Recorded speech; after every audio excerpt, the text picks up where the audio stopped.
तो दोस्तों इस वीडियो में आप जानने वाले हो माइक्रोबायोलॉजी टेस्ट के अंदर कौन कौन से ऐसे टेस्ट आते हैं जो हम माइक्रोबायोलॉजी के अंदर टेस्ट परफॉर्म करते हैं, उनके नाम क्या क्या है।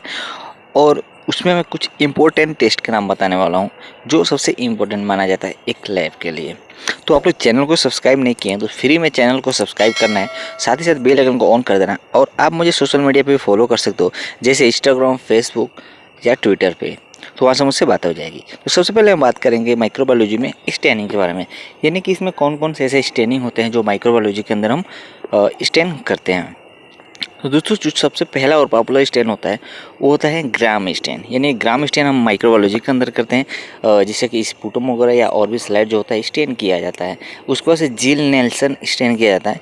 लिस्मन स्टेन भी माइक्रोबायोलॉजी के अंदर किया जाता है, क्योंकि कुछ स्लाइड ऐसे होते हैं जो हमें आइडेंटिफाई करने के लिए हमको करना पड़ता है, जैसे साइटोलॉजी वगैरह का स्टेन होता है और स्लाइड होता है। फिर मेथैलिन ब्लू स्टेन किया जाता है, इंडियन इंक स्टेन किया जाता है, और एक होता है अल्बर्ट स्टेन। यानी कि ये सारे माइक्रोबायोलॉजी के अंदर ये सारे स्टेन किया जाता है। इन सब की ज़रूरत पड़ती है स्लाइड को स्टेन करने के लिए, क्योंकि बैक्टीरिया को हमें आइडेंटिफाई करना होता है। तो ये माइक्रोबायोलॉजी के अंदर स्टेन्स आते हैं। फिर दोस्तों जो नेक्स्ट टेस्ट किया जाता है माइक्रोबायोलॉजी के अंदर वो होता है हैंगिंग ड्रॉप प्रिपरेशन। यानी कि जब कोई भी हम स्टूल प्रोसेस करते हैं तो उसमें हमें हैंगिंग ड्रॉप का एक टेस्ट होता है जो कि हम माइक्रोबायोलॉजी के अंदर हम परफॉर्म करते हैं। और हैंगिंग ड्रॉप करके ये टेस्ट होता है, इसको हम टेस्ट किया जाता है और स्टूल के का ही ये टेस्ट होता है, जिससे कि हमें बैक्टीरिया और ऑर्गेनाइजेशन को देखा जाता है। नेक्स्ट आता है दोस्तों कल्चर टेस्ट। कल्चर में आपको बहुत सारे कल्चर देखने को मिल जाएगा माइक्रोबायोलॉजी के अंदर, और जो कि काफ़ी ज़्यादा इंपॉर्टेंट होता है एक लैब के लिए और किसी पेशेंट के लिए, जो कि डॉक्टर हमेशा रिकमेंड करता रहता है। तो कौन कौन से होते हैं वो बताता हूँ मैं। तो जिससे दोस्तों जो पहला आता है वो होता है यूरिन कल्चर। उसके बाद स्टूल कल्चर भी हमको कल्चर किया जाता है माइक्रोबायोलॉजी के अंदर। CSF कल्चर होता है, प्लूरल फ्लूइड कल्चर होता है, साइनोवियल प्लूरल फ्लूइड। इन सब का रूटीन भी किया जाता है और रूटीन के बाद से हमको कल्चर के लिए परफॉर्म किया जाता है दोस्तों। एसाइटिक फ्लूइड कल्चर होता है, पस कल्चर होता है, नज़ल स्वैप यानी कि जो नाक से हम स्वैप लेते हैं उसमें से सैंपल लेते हैं, उसका भी कल्चर किया जाता है उसमें इन्फेक्शन वगैरह देखने के लिए। सर्वाइकल स्वैप या वैगिनल स्वैप, यानी कि जो वैगिनल या सर्वाइकल में जो इन्फेक्शन होता है उसको आइडेंटिफाई करने के लिए हमें ये टेस्ट करना पड़ता है कल्चर के लिए कि बैक्टीरिया ग्रोथ वगैरह हुआ है कि या नहीं है। स्पुटम का भी कल्चर किया जाता है कल्चर के अंदर। और दोस्तों उसके बाद से रेक्टल स्वैब कल्चर किया जाता है और फिर थ्रोट स्वैब किया जाता है। ये सारे जितने भी आपको स्वैब टेस्ट मिलेगा सब माइक्रोबायोलॉजी के अंदर कल्चर परफॉर्म किया जाता है, जिससे कि बैक्टीरिया या ऑर्गेनाइजेशन को या इन सबको पता करने के लिए टेस्ट को परफॉर्म किया जाता है।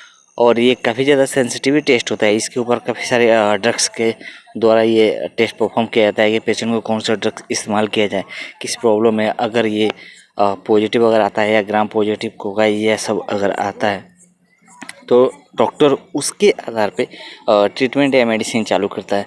तो इसलिए इन सब के सब सैंपल का कल्चर परफॉर्म किया जाता है एक माइक्रोबायोलॉजी के अंदर। और माइक्रोबायोलॉजी का एक टेक्नीशियन होता है जो कि इसको परफॉर्म करता है, साथ ही साथ डॉक्टर इसको ऑब्जर्व करता है।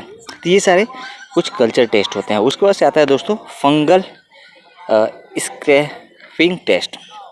यानी कि फंगल स्क्रैपिंग टेस्ट करके एक टेस्ट होता है जो कि माइक्रोबायोलॉजी का परफॉर्म किया जाता है, लेकिन बहुत ही कम ऐसे रूटीन लैब में किया जाता है। और कुछ बड़े बड़े डॉक्टर रिकमेंड करते हैं या कुछ बड़े स्पेशल लैब में परफॉर्म किया जाता है। उसके बाद आता है दोस्तों एंटी माइक्रोवेल टेस्ट, जिसके अंदर दोस्तों हम हेल्टन अगार यानी कि अगार कुछ टेस्ट होता है जो कि परफॉर्म करना होता है। तो अगार से रिलेटेड टेस्ट किया जाता है, उसके बाद से हेल्टन अगार किया जाता है, उसके बाद न्यूट्रेंट अगार और ब्लड अगार। तो ये सारे अगार टेस्ट होते हैं जो कि एक माइक्रोबायोलॉजी के अंदर हमें टेस्ट करना पड़ता है, और टेस्ट परफॉर्म करने के बाद से इसकी रिपोर्टिंग किया जाता है। ब्लड अगार एक कॉमनली होता है, काफ़ी सारे लैब में ये किया जाता है जहाँ पे कल्चर परफॉर्म अगर किया जाए तो वहाँ पे हम ब्लड अगार वगैरह ये सब टेस्ट जो होता है उसको हम परफॉर्म करते हैं दोस्तों। उसके बाद जो नेक्स्ट टेस्ट होता है माइक्रोबायोलॉजी के अंदर होता है ब्रूसिला एग्लूटिनेशन टेस्ट। ये भी एक माइक्रोबायोलॉजी के अंदर ही परफॉर्म किया जाता है ब्रूसिला का, और ये स्पेशली लैब में ही प्रोसेस किया जाता है, काफ़ी बड़े जो माइक्रोबायोलॉजी के लैब होता है वहाँ पे। फिर होता है जर्म ट्यूब स्टेन, यानी कि जो ट्यूब के अंदर कुछ इन्फेक्शन वगैरह है कि नहीं है, इन सब को अगर या OT ऑपरेशन थिएटर में कुछ ऐसे मशीन वगैरह यूज किया जाता है वहाँ पे इस सब को टेस्ट किया जाता है। फिर होता है बैक्टीरियोलॉजिकल एग्जामिनेशन ऑफ वाटर, यानी कि वाटर के अंदर बैक्टीरिया वगैरह है कि नहीं है, इन सब चीज़ों को भी एक माइक्रोबायोलॉजी के अंदर परफॉर्म किया जाता है और ये पता लगाया जाता है जो वाटर है उसमें बैक्टीरिया की ग्रोथ वगैरह हुआ है कि नहीं, या पानी कितना स्वच्छ है, इन सब की जांच किया जाता है। उस पर आता है मिल्क एग्जामिनेशन, यानी जो मिल्क एग्जामिनेशन होता है वो माइक्रोबायोलॉजी के अंदर परफॉर्म किया जाता है। उसमें कुछ बैक्टीरिया वगैरह ग्रोथ है कि नहीं है, इन सब सारे चीज़ों को देखा जाता है। तो ये कुछ ऐसे टेस्ट होते हैं जो कि माइक्रोबायोलॉजी के अंदर परफॉर्म किया जाता है दोस्तों। इसके अलावा बहुत सारे टेस्ट होते हैं। तो उम्मीद करता हूँ इस वीडियो से कुछ जानकारी मिले आपको, तो वीडियो को लाइक करना और ज़्यादा से ज़्यादा शेयर करते रहना।